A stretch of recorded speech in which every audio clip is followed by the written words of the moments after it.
Chennai super Kings তারা পরপর ৩টে হারের পর এবার দিল্লির বিরুদ্ধে একটা দুর্দান্ত জয়লাভ করলো চেন্নাই সুপার কিংস এবং দুর্দান্ত একটা কামব্যাক বললেই চলে।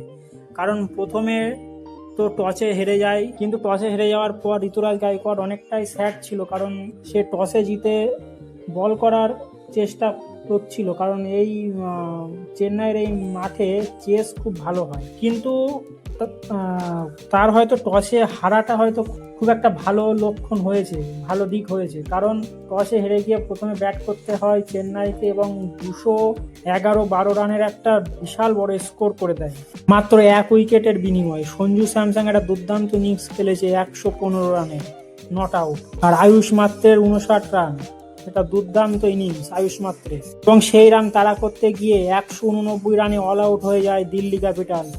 এবং বোলিংয়েও আর ফিল্ডিংয়েও মানে দুর্দান্ত এফর্ট দিয়েছে চেন্নাই সুপার কিংসের ফিল্ডাররা।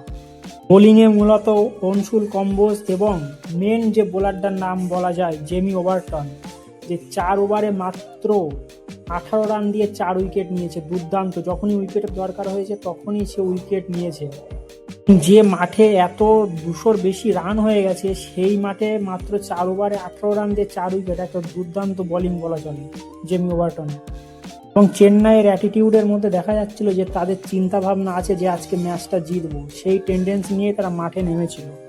তারা ফাইনালি 2026 আইপিএলে তাদের প্রথম জিতটা অর্জন করলো এবং আমরা বলতেই পারি এটা তাদের কামব্যাক শুরু।